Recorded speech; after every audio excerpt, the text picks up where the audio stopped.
Hi friends, welcome back to my YouTube channel. ನಾನು ನಿಮ್ಮ ಹರಿಣಿ. ಎಲ್ಲ ಹೇಗಿದ್ದೀರಾ? ಹೋಪ್ ಎಲ್ಲ ಚೆನ್ನಾಗಿದ್ದೀರಿ ಅಂತ ಅಂದ್ಕೊಂಡಿದ್ದೀನಿ. ಆ್ಯಂಡ್ ನಾನು ಕೂಡ ಚೆನ್ನಾಗಿದ್ದೀನಿ. ಇವತ್ತು ಬಂದು ವೈಕುಂಠ ಏಕಾದಶಿ ದಿನ ಮನೇಲೇ ಸಿಂಪಲಾಗಿ ಪೂಜೆ ಮಾಡ್ಕೊತಾ ಇದ್ದೀನಿ. ನಾನಿನ್ನೂ ಅಮ್ಮ ಮನೇಲೇ ಇದ್ದೀನಿ. ಸೊ ನಾನು ಅಮ್ಮನ ಮನೆಗೆ ಹೋದರೆ ಯಾವ ಪೂಜೆ ಪುನಸ್ಕಾರ ಏನೂ ಮಾಡೋದಿಲ್ಲ.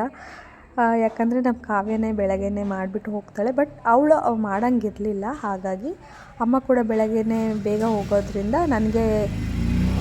ನನಗೇ ಪೂಜೆ ಮಾಡು ಅಂತ ಹೇಳ್ಬಿಟ್ಟು ಹೋಗಿದ್ರು. ಸೊ ಹಾಗಾಗಿ ಬೆಳಗ್ಗೆನೇ ಫ್ರೆಶ್ ಅಪ್ ಆಗಿ ಪೂಜೆ ಮಾಡ್ತಾಯಿದ್ದೀನಿ. ಆ್ಯಂಡ್ ವೈಕುಂಠ ಏಕಾದಶಿಯಲ್ಲಿ ನಾನು ಯಾವುದೇ ದೇವಸ್ಥಾನಗಳಿಗೆ ಹೋಗೋ ಅಭ್ಯಾಸ ಇಟ್ಕೊಂಡಿಲ್ಲ. ಯಾಕಂದರೆ ಅದು ಆಗ್ಲಿಂದನೂ ಹಾಗೆ ಬಂದುಬಿಟ್ಟಿದ್ದೀನಿ. ಸೊ ಹಾಗಾಗಿ ದೇವಸ್ಥಾನಕ್ಕೆ ಹಂಗಾದ್ರೂ ಹೋಗೋಣ ಅಂತ ಅಂದ್ಕೊಂಡೆ. ಬಟ್ ಯಾರೂ ಸಿಗಲಿಲ್ಲ. ನಮ್ಮ ಕಾವ್ಯನವ್ರು ಇದ್ದಿದ್ರೆ ಅವ್ಳು ಕರ್ಕೊಂಡು ಹೋಗ್ಬೋದಿತ್ತು. ಬಟ್ ಕಾವ್ಯ ಬರೋ ಥರ ಇರದೇ ಕಾರಣ ಸೊ ಹಾಗಾಗಿ ನಾವು ಎಲ್ಲೂ ಹೋಗಲಿಲ್ಲ. ಆ್ಯಂಡ್ ಇದು ನಮ್ಮಪ್ಪ, ಮಧ್ಯದಲ್ಲಿರೋದು ನಮ್ಮ ಅಪ್ಪನ ಅಪ್ಪ ಅಮ್ಮ. ಈ ಕಡೆ ಫಸ್ಟ್ ಒಂದು ಸಿಂಗಲ್ ಫೋಟೋ ಇರೋದು ನಮ್ಮ ಅಮ್ಮನ ಅಪ್ಪ. ಇವ್ರ ಫೋಟೋಗಳೆಲ್ಲ ರೂಮಲ್ಲೇ ಇದೆ ಅಮ್ಮ, ಯಾಕಂದರೆ ಹಾಲಲ್ಲೆಲ್ಲ ಹೆಕ್ಕಿಲ್ಲ. ನಾನು ಬಂದಾಗ ಪೂಜೆ ಎಲ್ಲ ಮಾಡೋದೇ ಇಲ್ಲ ಹೇಳಬೇಕು ಅಂತಂದರೆ. ಸೊ ಅದೇ ಇವತ್ತು ಎಲ್ಲ ಹುಡುಕ್ತಾ ಇದ್ದೀನಿ. ಅಂದರೆ ನಾವು ನಮ್ಮ ಮನೇಲಿ ಇಟ್ಕೊಳ್ಳೋದಕ್ಕೂ ಇವ್ರು ಇಲ್ಲಿ ಇಟ್ಕೊಳ್ಳೋದಕ್ಕೂ ವ್ಯತ್ಯಾಸಗಳಿರುತ್ತೆ ಅಲ್ವಾ. ಅದು ಅಲ್ಲದೆ ಈ ಮನೇಲಿ ನಾನು ಮುಂಚೆ ಇದ್ದಿದ್ದ ಹಳೆ ಮನೆ ಫೋಟೋ ಗೋಡೆಗೆ ನೇತಾಕ್ತಾಯಿದ್ರು. ಈ ಮನೆ ಆದಮೇಲೆ ನಾನು ಮೇ ಬಿ 1 ಸಲನೋ 2 ಸಲನೋ ಅಷ್ಟೇ ಪೂಜೆ ಮಾಡಿರೋದು ಅಂದ್ಕೊಂಡಿದ್ದೀನಿ. ನಾನು ಜಾಸ್ತಿ ಪೂಜೆ ಎಲ್ಲ ಮಾಡಿಲ್ಲ. ನಾನು ದೇವ್ರ ಮನೆಗೆ ನಾನು ಬರೋದಿಲ್ಲ.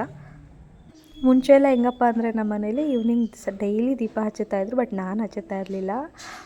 ಅಜ್ಜಿ ಇಲ್ಲಾಂದರೆ ಅಮ್ಮ ಡೈಲಿ ದೀಪ ಹಚ್ಚುತ್ತಾಯಿದ್ರು. ಆಮೇಲೆ ವೀಕ್ಲಿ 2 ಟೈಮ್ಸ್ ವಾರ ಮಾಡ್ತಾಯಿದ್ರು, ಸೋಮವಾರ ಶುಕ್ರವಾರ. ಆದರೆ ನಮ್ಮ ಕಾವ್ಯ ಬಂದಾದಮೇಲೆ ಹೇಗಾಗಿದೆ ಅಂತಂದರೆ ಅವಳು ಡೈಲಿ ಬೆಳಗ್ಗೆ ಹೋಗ್ತಾ ಇದ್ದಂಗೆ ಡೈಲಿ ಫ್ರೆಶ್ ಅಪ್ ಆಗ್ತಾಳಲ್ಲ. ಸೊ ಹಾಗಾಗಿ ದೀಪ ಹಚ್ಬಿಟ್ಟು ಹೋಗ್ತಾಳೆ.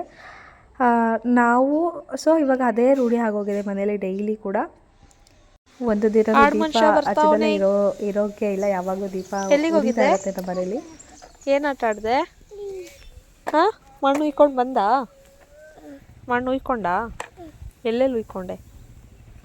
ಎಲ್ಲಿ? ಫಸ್ಟು ನಿನ್ನ ಮುಖನ ಸ್ವಲ್ಪ ಝೂಮಾಗಿ ತೋರಿಸ್ತೀನಿ ಬಾಯಿಲಿ.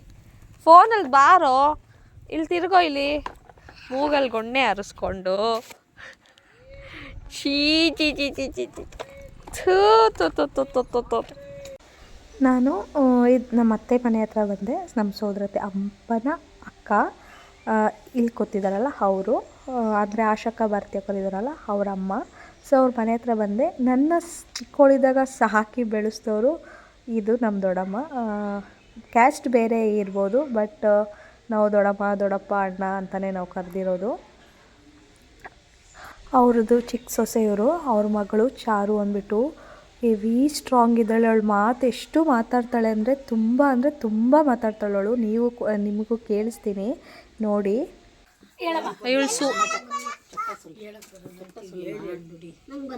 ಒಂದ್ಸತಿ ಹೇಳಿ ನೋಡೋಣ, ಹೆಂಗೆ ಹೇಳ್ತೀಯ?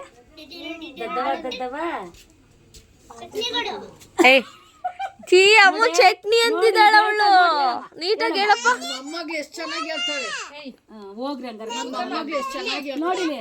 ಹೋದವ್ರಿಗೆ ದುಡ್ಡು ನಾನು ಇಟ್ಕೊಂಡಿದ್ದೀನಿ. ದುಡ್ಡು ಎಲ್ಲರಿಗೂ ನೋಡಿಲಿ. ಹಾಂ, ಹೇಳಮ್ಮ ನೀ ಸುಮ್ಮನಿರು. ನೀನು ಚೇಂಜು. ನಿಮ್ಮಮ್ಮ ನೋಟು ಮಾಡ.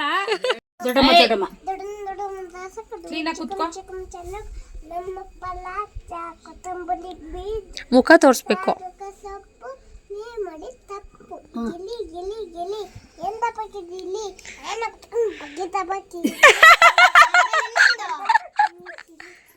ಇನ್ನೊಂದು ಯಾವುದು? ಮಾತು ಕೇಳಿಸ್ಕೊಂಡ್ರಲ್ಲ, ಇವಳ ಹೆಸರು ಚಾರ್ವಿ ಅಂದ್ಬಿಟ್ಟು. ಸೊ ನಮ್ಮ ಇಲ್ಲಿ ಇದ್ದಾರಲ್ಲ ಆ ದೊಡ್ಡಮ್ಮನ 2ನೇ ಮಗನ ಮಗಳು. ತುಂಬ ಆ್ಯಕ್ಟಿವ್ ಇದ್ದಾಳೆ. ನಮ್ಮ ದೊಡ್ಡಮ್ಮ ಹೇಗೆ ಅಂತಂದರೆ, ನಾವು ಮಕ್ಕಳಿದ್ದಾಗಲೇ ನಮ್ಮನ್ನು ಅಷ್ಟು ಚೆನ್ನಾಗಿ ನೋಡ್ಕೊಂಡಿದ್ರಂತೆ. ಸೊ ಈಗ ಅವ್ರ ಮೊಮ್ಮಕ್ಕಳನ್ನ ನಿಜವಾಗ್ಲೂ ಎಷ್ಟು ಕೇರ್ ಮಾಡ್ತಾರೆ ಅಂದರೆ, ನಾನು ಯಾರನ್ನೂ ಇಷ್ಟು ಕೇರ್ ಮಾಡಿದ್ದು ನೋಡೇ ಇಲ್ಲ. ನಿಜವಾಗ್ಲೂ ಸುಳ್ಳಲ್ಲ, ತುಂಬ ಚೆನ್ನಾಗಿ ಕೇರ್ ಮಾಡ್ತಾರೆ. ಮೊಮ್ಮಕ್ಕಳು ನಂತಲ್ಲ, ಸೊಸೆನೂ ಅಷ್ಟೇ ಚೆನ್ನಾಗಿ ನೋಡ್ಕೊತಾರವರು. ಓಕೆ, ಇವಾಗ ಅದಿರಲಿ.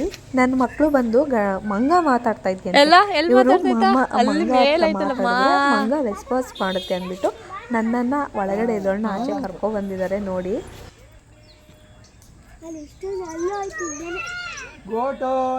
ಅಯ್ಯೋ ದೇವ್ರೆ ಅಂತವನೇ. ಮಂಗನ್ ಕರಿತೈತೆ.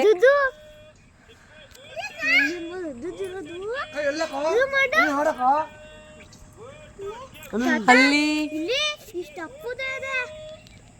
ಓಕೆ, ಇವತ್ತಿನ ವಿಡಿಯೋ ನಿಮಗೆ ಇಷ್ಟ ಆಗಿದೆ ಅಂತ ಅಂದ್ಕೊಂಡಿದ್ದೀನಿ. ಇಷ್ಟ ಆಗಿದ್ದಲ್ಲಿ ಪ್ಲೀಸ್ ಲೈಕ್ ಮಾಡಿ, ಶೇರ್ ಮಾಡಿ ಆ್ಯಂಡ್ ಕಮೆಂಟ್ ಮಾಡಿ. ನಾನು ನ್ಯೂ ಇಯರಿಂದ ಡೈಲಿ ವ್ಲಾಗ್ ಮಾಡೋಣ ಅಂತ ಅಂದ್ಕೊಂಡಿದ್ದೀನಿ. ನಿಮ್ಮ ಸಪೋರ್ಟ್ ಹೀಗೆ ಇರಲಿ ಆ್ಯಂಡ್ ನಿಮ್ಮ ಅನಿಸಿಕೆ ತಿಳಿಸಿ. ಯಾಕಂತಂದರೆ ಅನಿಸಿಕೆ ತಿಳಿಸೋಷ್ಟು ನಾವು ಏನು ಮಾಡ್ಬೋದು ಅನ್ನೋದು ಗೊತ್ತಾಗುತ್ತಲ್ವ, ಹಾಗಾಗಿ